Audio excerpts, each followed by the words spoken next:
precious.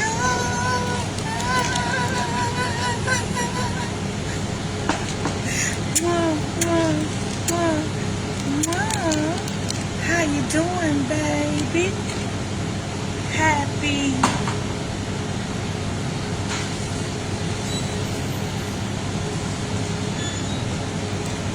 Wednesday. And today on Coffee and Conversation with your girl, Shakenya. When you get a minute, please go to my YouTube channel, Coffee and Conversation with Shakenya, and hit subscribe, guys. Look at some of the videos, and if you see any of them that you like, I appreciate if you share on your social media. Just share one. Yeah, now you don't have to be a dedicated person and share every video that comes because you really, really want to support me and you want to see me make it. You ain't got to do that. But if you share at least one of them, at least let me know you hear me. Right? You heard what I said when I said it. Right? I appreciate it. Right? Do what you can. Do what you can. Then after that, get a copy of my book. Now, to subscribe to the YouTube channel is free.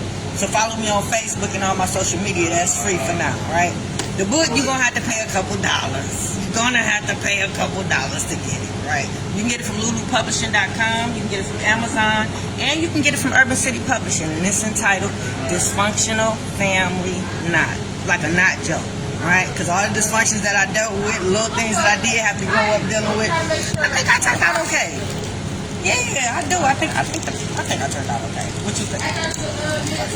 You say, no, Shakenya, you done lost the baby. You done just gave her away. I know. No, I didn't. I fought for her. I did. You know my way of fighting because, I don't believe in that co-parenting. You guys break up. I don't believe in y'all fighting. I believe in y'all being the best of friends. But me knowing how he is, my fighting is just me being me.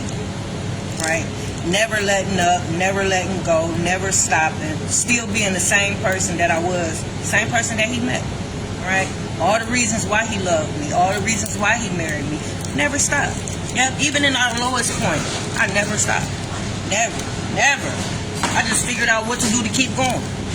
What's the best decision for me and my kids? How we gonna land on top, no matter what it is, right? So, yeah, we was doing all right. Yeah, in 2017, so where we at right now? We are still raising our daughters. We're in part 98. Yeah. It's imperative that they turn out like me. I'm doing a lot of influencing. I'm doing a lot to make sure and ensure, that they turn out a lot like me. In my likeness. I have to be the foundation for them, right? They have to absorb everything that I'm trying to teach them, right? Fix it, Jesus. I'm trimming the fat, and I'm just feeding them what they need to know to keep them a couple steps ahead of the game, right? Making sure they know what's expected of them. Make sure they know how to move, because you got to know how to move out here, right? And to be honest with you, their journeys are different, you know what I'm saying? So they got to learn how to move. Like my youngest baby, she's like complected like me. So it's a certain way that I got to teach her how to move just by being light-skinned. I got to teach her that she's not going to be accepted in a lot of places, right? I got to teach her that. I got to teach her that her own people might turn on her just because of the color of her skin, right?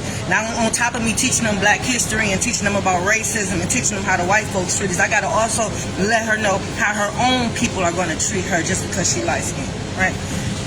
My daughter, the oldest daughter, got green eyes. They change colors. It's going to be so many people hating on her and jealous of her just because she got those eyes, on top of both of them being gorgeous, right? So they're going to get hate from sisters, these same black sisters that I'm trying to teach them how to love, right? It's going to be the same sisters that's going to be hating on them just because they gorgeous, right? But yeah, I was teaching them that type of stuff. I don't know if you think that deep when it comes to raising your kids and teaching them, right? But me, I wanted to prepare them for everything. I wanted my kids to fit into, walk into any arena, be able to stand toe-to-toe with anybody, be abreast of everything. Yeah, that takes a lot of work, time, and effort, right?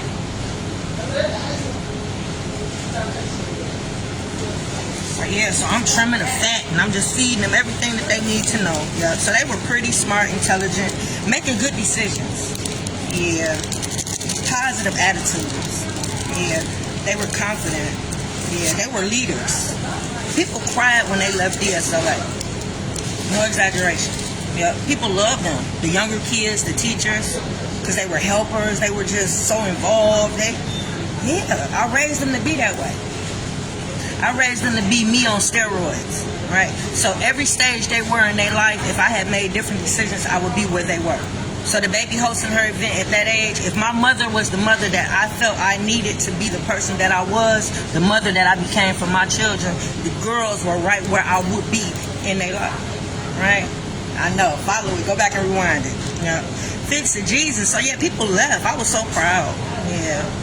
We in 2017 in the series of raising our daughters. Yeah. You know what sealed it for me? That a lot of the stuff that I was teaching was actually sticking. When I incorporated them in the youth program, because they had already been doing stuff, you know what I mean?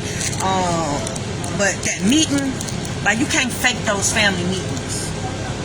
So me incorporating the girls, making them mentors so they can come into the program, man, when I tell you that first meeting, yeah.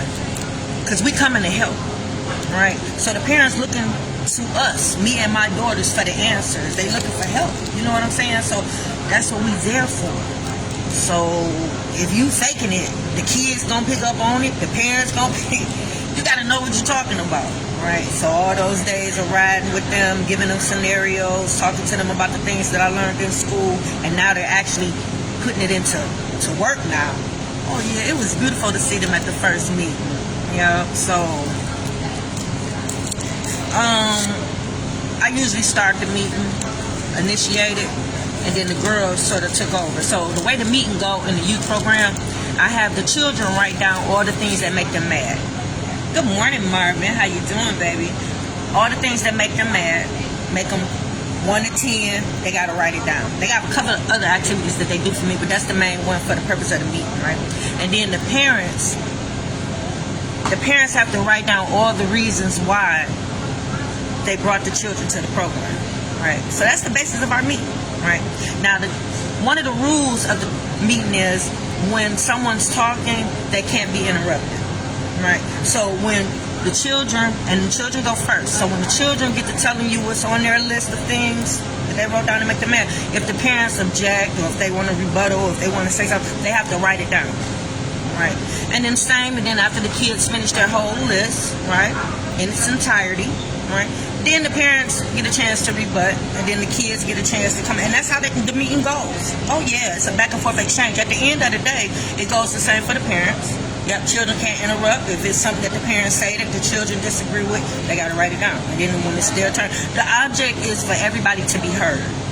You'll be surprised some of the things that come out the meeting where the parents say, well, I didn't know and you didn't tell me, and the kid come back, well, yes, I did, right? So it was either one of those times you wasn't giving them your undivided attention, you was on the phone, you told them to shut the fuck up and get out your face. Whatever it was, that was the time that they was trying to tell you what they're telling me willingly at the family meeting, right? So, yeah, that's how the meeting goes. So when I brought the girls in, I would initiate the meeting, and then as soon as the children finish their list, the girls would jump in. Jump in with questions for the children, jump in for questions for the parent. I know, it was so beautiful. It was so beautiful. They were like little therapists. Right? Fix it, Jesus. Fix it. Yeah.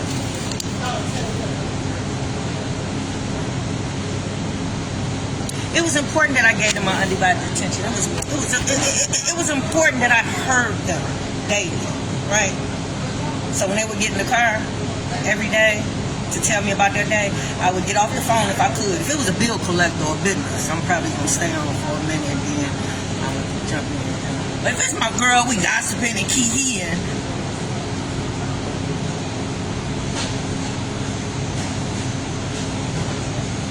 Yeah, I'm gonna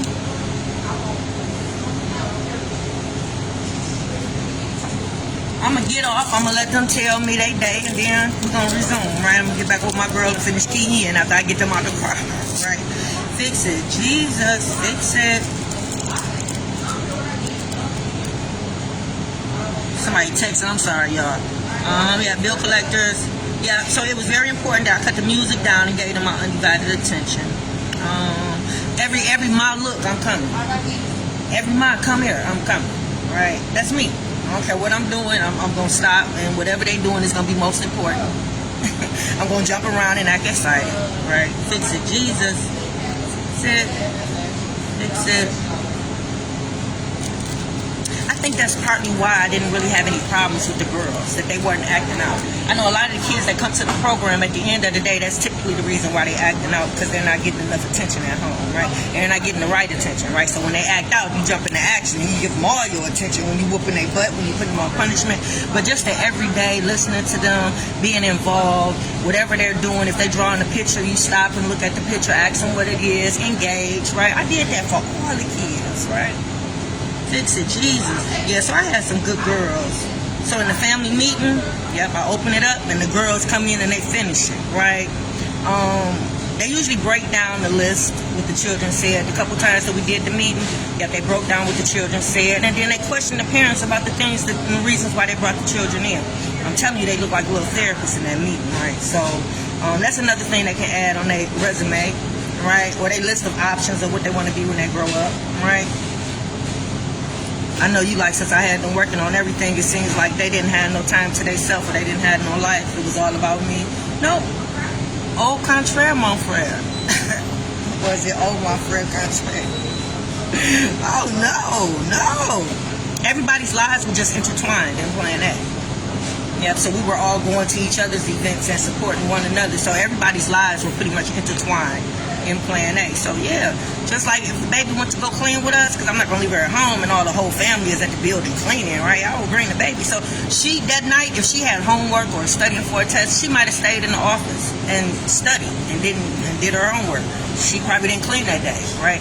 And she didn't get paid that day either, right? But yeah, and if they had anything going on, any scheduled events and practices and stuff, I did what I did with them, wrapped around their schedule, right? So whatever they wanted to do first, that came first, right? Yeah, kid got to be a kid first, right? But they also knew business was on the table, right?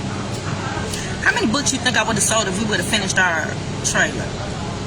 Yeah, before he pulled the baby out, we had 4 more scenes to film. Yeah.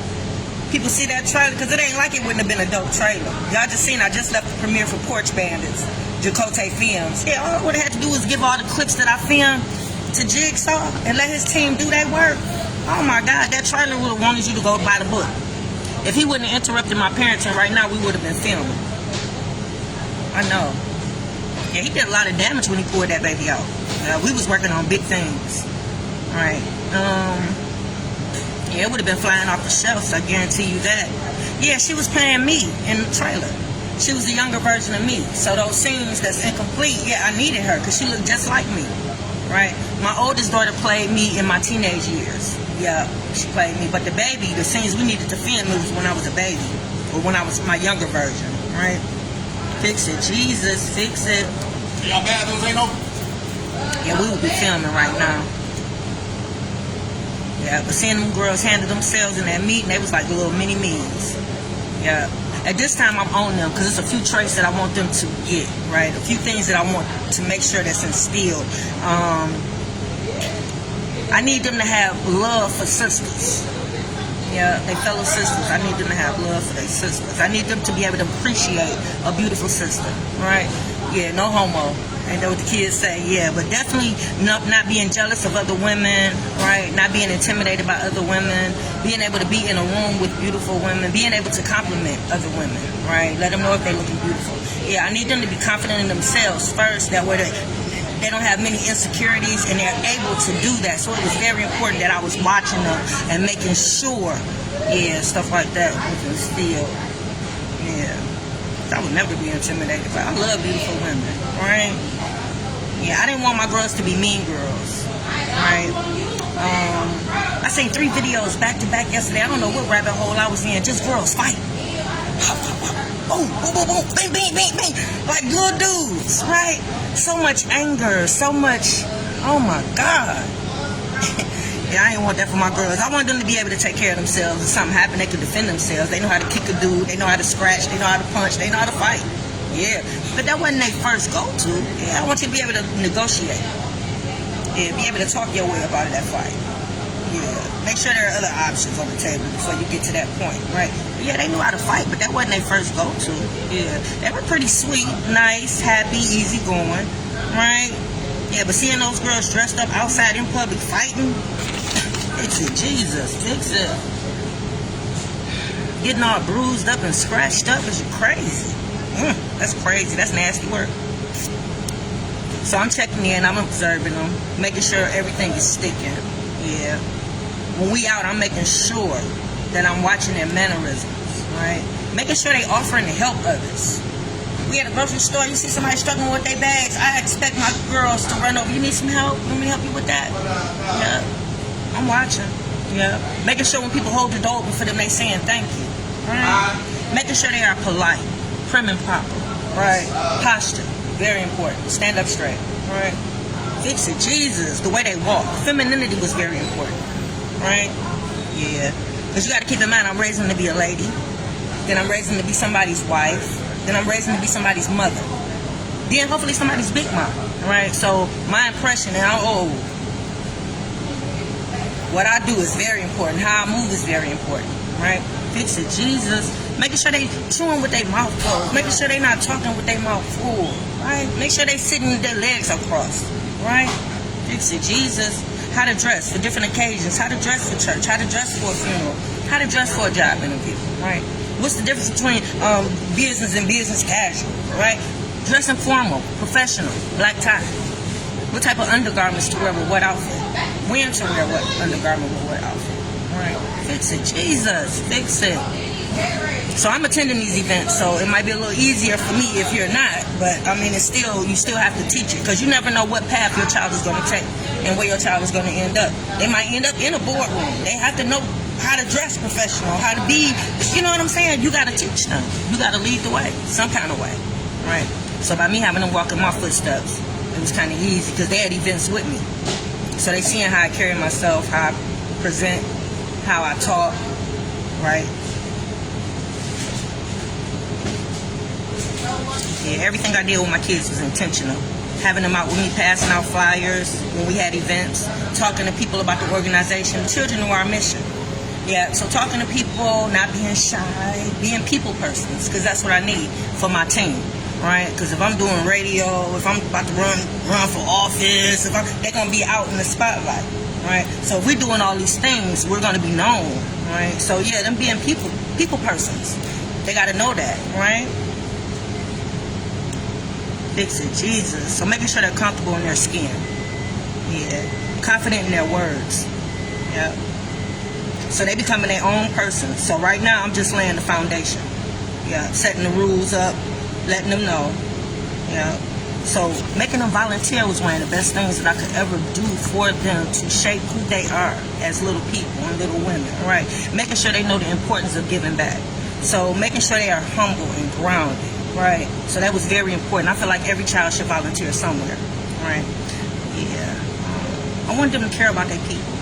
So seeing the baby at her event, celebrating artists of color and promoting black-owned businesses, little girlfriends that she grew up with that I saw in that absence that I've been gone. Now they're young ladies and they have their own businesses. Just seeing the seeds that I planted. This is the product. This is what she's grown to. Right. Yeah. Even though I'm not a part of it, it pains me that I'm not a part of her life. Right, because she's doing everything that I expected her to do. Right, so yeah, it hurts me, and that's how it was set up to hurt me. Right, that's what they do. If they can't get at you, they use the children. Right, after the breakup, it's very unhealthy. So I hope y'all tune in every day. I hope y'all have actually stopped doing some of the manipulation tips that we talked about. Whether you knew that there was manipulation tips or not, now that you know the psychological damage that it has on your child and the adverse effect that it has, hopefully you stop just by watching my videos. Your baby mama and your baby daddy should be your best friend after the breakup, right? So yeah, so in 2017, Plan A is in effect. All the children are playing their role. Everybody's doing what they were supposed to do. They playing their part. Yeah. Yeah. So it's just a matter of time right now before we become wealthy and famous. Yeah, our businesses is jumping, right? It's just a matter of time in 2017. So these are all the dreams that we had. That cleaning company, that was our vehicle to get us out. Yeah. So y'all, that's it for Coffee and Conversation. Today I have a meeting.